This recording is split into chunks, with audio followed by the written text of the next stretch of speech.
అందరికీ నమస్కారం అండి. ఈరోజు చెప్పే కథ పేరు మూల్యం. ఈ కథను రచించిన వారు బాలకృష్ణ శ్రీపాద గారు. ఇంక కథలోకి వెళితే ప్రార్థన ముగిసింది. పిల్లలందరూ తమ తరగతి గదుల్లోకి వెళ్ళిపోయారు.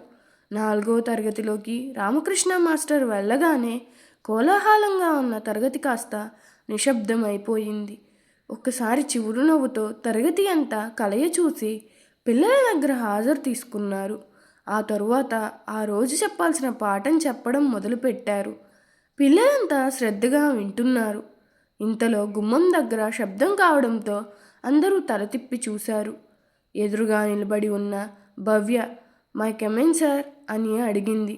ఆమెను చూసిన రామకృష్ణ మాస్టర్ ముఖం ఒక క్షణం వెర్రబడి వెంటనే ఏదో విషయం గుర్తొచ్చి ప్రసన్నమైంది.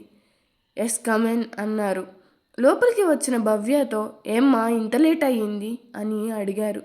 మా అమ్మగారిని రాత్రే హాస్పిటల్ నుంచి తీసుకువచ్చారు సార్. అమ్మకు సహాయం చేసి వచ్చేటప్పటికి లేట్ అయింది అంది తడి కళ్ళతో. అలాగా అని ఆప్యాయంగా ఆమె భుజంపై చెయ్యి వేసి అయితే మీ అమ్మగారికి ఆపరేషన్ చేయించారా అని అడిగారు. మొన్ననే చేశారు సార్, అందుకే నేను 2 రోజుల నుండి స్కూల్కు రావడం లేదు అని చెప్పింది. ఇంతలో అటుగా వచ్చిన రత్నబాబు మాస్టర్ వారిద్దరి వైపు అదో రకంగా చూస్తూ వంకరగా నవ్వుతూ వెళ్ళాడు. అతని వైపు చూసిన రామకృష్ణ మాస్టర్ వీడికి ఏదో పచ్చకామెర్ల రోగం అని మనసులో అనుకుంటూ భవ్యను వెళ్ళి కూర్చోమని చెప్పి తాను పాఠం చెప్పడంలో లీనమయ్యారు. ఆ రోజు రామకృష్ణ మాస్టర్ 10వ తరగతిలో ఛందస్సు గురించి చెబుతున్నారు. నాగమణి ఒక్కసారిగా లేచి నిలబడి నోటికి చేతిని అడ్డం పెట్టుకుని బయటికి వెళ్ళాలని సైగ చేసింది. విషయం అర్థమైన మాస్టర్ వెళ్ళమన్నట్లుగా తలూపారు. నాగమణి తిరిగి వచ్చి తరగతిలో కూర్చుంది. ఆమె మొహంలో భయం, ఆందోళన స్పష్టంగా కనిపిస్తోంది. రామకృష్ణ మాస్టర్ మనసు ఏదో కీడు శంకించింది. అనుమానంగా ఆమె వైపు చూశారు. మాస్టర్ తన వైపే చూస్తుండడంతో ఆ అమ్మాయి తప్పు చేసిన దానిలా తల వంచుకుని కూర్చుంది. ఇంతలో బెల్ మోగడంతో అది విరామ సమయం కావడంతో విద్యార్థులందరూ రామకృష్ణ మాస్టర్తో పాటు తరగతి బయటికి వెళ్ళిపోయారు. స్టాఫ్ రూమ్లో కూర్చున్న రామకృష్ణ మాస్టర్కి 10వ తరగతి గది స్పష్టంగా కనిపిస్తోంది. ఇంతలో ఆ గదిలోకి వెళ్ళిన రత్నబాబు లోపల ఒంటరిగా కూర్చున్న నాగమణితో చాలాసేపు మాట్లాడడం, బెల్ మోగడంతో విద్యార్థులు వస్తుండడంతో హడావుడిగా బయటికి వచ్చేయడం కనిపించింది. అతని మనసులో వచ్చిన అనుమానం బలపడడం మొదలైంది.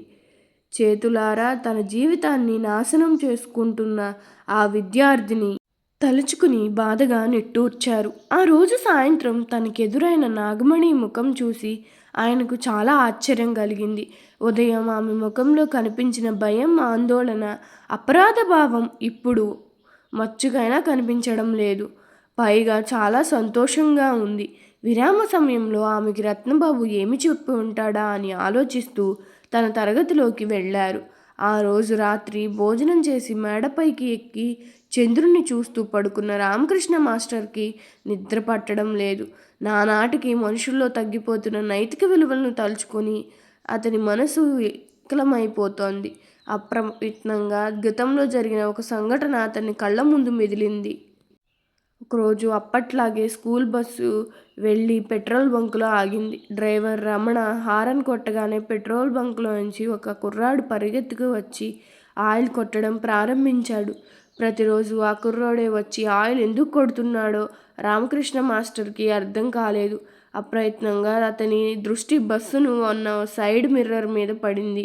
బస్సులోంచి ఒక అమ్మాయి చెయ్యి బయటికి చాపి ఉండడం, బంకు కుర్రాడి చేతిలో సెల్ ఫోన్ ఉండడం ఆ అద్దంలో స్పష్టంగా కనిపించింది. మాస్టర్ వెనక్కి తిరిగి చూసేసరికి ఆ అమ్మాయి కంగారుగా తన చేతిని లోపలికి తీసుకుంది. ఆ అమ్మాయి నాగమణి. ఆ తరువాత చాలాసార్లు బంకు కుర్రాడు సైగ చేయడం, ఆ సైగలకి నాగమణి స్పందించడం, ఇద్దరూ కలిసి నర్మగర్భంగా నవ్వుకోవడం మాస్టర్ దృష్టిలో పడింది. ఇద్దరి మధ్య ఫోన్ సంభాషణలు, మెసేజ్లు పంపడం జరుగుతుందని తెలిసింది. ఇంకా ఊరుకుంటే పరిస్థితి చెయ్యి దాటే ప్రమాదం ఉందని గ్రహించిన మాస్టారు ఒకరోజు నాగమణిని స్టాఫ్ రూమ్కి పిలిపించి జాగ్రత్తగా ఉండాలని హెచ్చరించారు. అయినా అమ్మాయి ప్రవర్తనలో మార్పు రాకపోవడంతో గట్టిగా నిలదీసి మందలించారు. ఎర్రబడిన కళ్ళతో తరగతిలోకి వెళ్ళిన నాగమణి దగ్గరికి విరామం సమయంలో వెళ్ళిన రత్నబాబు, నీ సొంత విషయాల్లో ఆ మాస్టారు జోక్యం చేసుకోవడం ఏమిటి? అతను మళ్ళీ నీ జోలికి రాకుండా ఉండాలి అంటే మీ తల్లిదండ్రులతో నేను చెప్పిన విధంగా చెప్పు అని ఆమెను రెచ్చగొట్టి ఆమె ఏం చెయ్యాలో చెప్పాడు. అతను చెప్పిన ప్రకారం ఏడుస్తూ ఇంటికి వెళ్ళిన నాగమణి రామకృష్ణ మాస్టర్ తనను అనుమానిస్తున్నారని, జాగ్రత్తగా ఉండమని హెచ్చరిస్తున్నారని, తాను ఎవరితో మాట్లాడినా తప్పుగా చూస్తున్నారని, ఇంకా స్కూల్కి వెళ్ళి చదవలేనని మొరపెట్టుకుంది. కూతురు చెప్పింది విని ఆగ్రహంతో ఊగిపోయిన ఆమె తండ్రి వాసుదేవరావు అసలు మాస్టర్ అలా ఎందుకు చెప్పాల్సి వచ్చిందని ఆలోచించకుండా వెంటనే ఇంటికి రమ్మని రామకృష్ణ మాస్టర్కి ఫోన్ చేశాడు. ఇంటికి వచ్చిన మాస్టర్తో, మీరు మా అమ్మాయిని అస్తమాను తిడుతున్నారు అంటూ, ఎవరితో మాట్లాడినా జాగ్రత్తగా ఉండమని హెచ్చరిస్తున్నారు అంటూ, తరగతిలో అంతమంది ఉన్నా ప్రత్యేకంగా మా అమ్మాయిని గమనిస్తున్నారు అంటూ, మేము వేలకి వేలు ఫీజులు కట్టి చదివించేది ఇందుకా? మీరు ఎంతో మంచివారు అనుకున్నాను కానీ ఇలా చేస్తారా అనుకోలేదు అన్నాడు. అతని మాటలన్నీ బట్టి వాళ్ళ అమ్మాయి ఏం చెప్పి ఉంటుందో అర్థమైన మాస్టారు, నేను మీ అమ్మాయిని కావాలని అనుమానించలేదు, జాగ్రత్తగా ఉండమని చెప్పాను అంతే అన్నారు. నాగమణి అమ్మ అనిత కలగజేసుకుంటూ, జాగ్రత్తగా ఉండమని మా అమ్మాయికి చెప్పడం ఏమిటండి? మా అమ్మాయి ఎలాంటిదో మాకు తెలియదా? స్కూల్ నుంచి ఇంటికి వచ్చిన తరువాత మళ్ళీ బయటకు కూడా వెళ్ళదు. ఎప్పుడు చదువు ధ్యాసే. అలాంటి అమ్మాయిని పట్టుకుని ఇలాంటి నిందలు వేయడానికి నీకు మనసెలా వచ్చిందండి? అసలు మీరు ఉన్నారనే మా అమ్మాయిని మీ స్కూల్లో జాయిన్ చేశాను.